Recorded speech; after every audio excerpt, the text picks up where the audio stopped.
The next job is to cut the tenons at the end.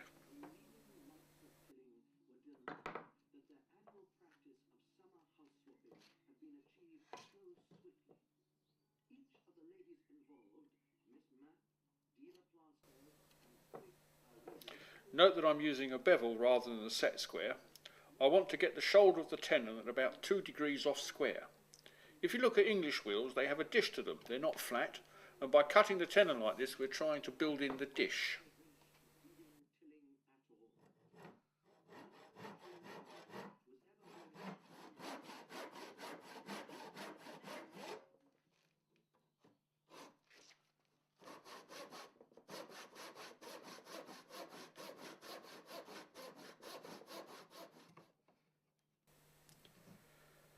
To help with the dish, I also bevel the front face of the tenon on the spoke.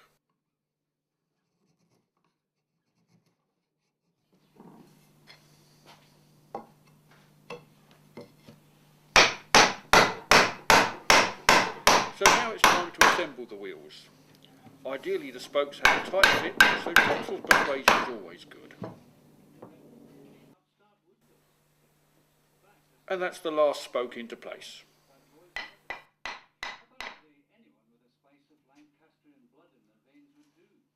The next part of the process is to mark off the length of the spoke. To help me, I've made a very simple adjustable marker.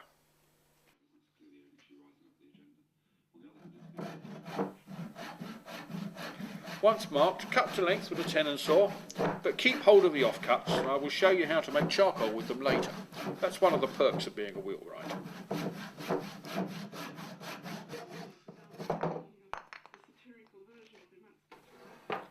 As you can see, I am now trying a section of the rim called the fellies.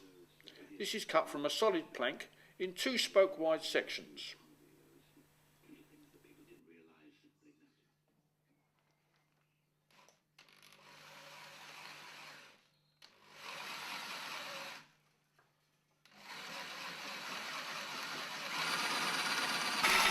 Now this is a very rare wheelwright's tool and cuts a tenon on the end of the spoke. Once it's set up, it cuts the same size and same length tenon on each spoke time and time again.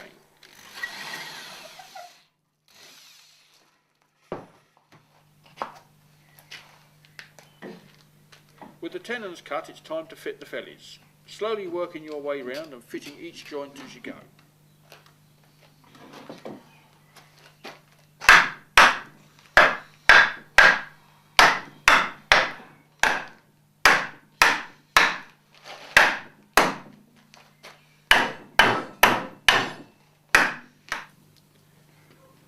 Now the wheels are assembled, we very carefully measure round the wheel using a tool called a traveller.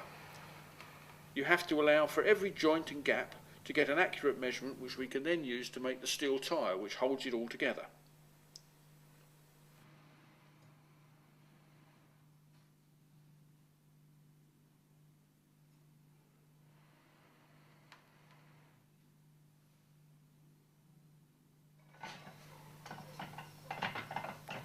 The tyre is rolled using this Victorian set of rollers, in this case from steel channel, as the final wheels will have solid rubber tyres fitted.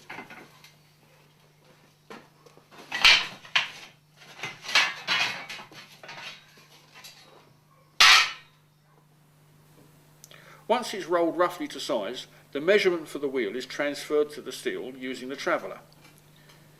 You've got to take great care to make sure you get a very accurate measurement. And then once you've got the measurement, you take off about 6mm. We want the tyre to be smaller than the wheel, as you will find out in the next video.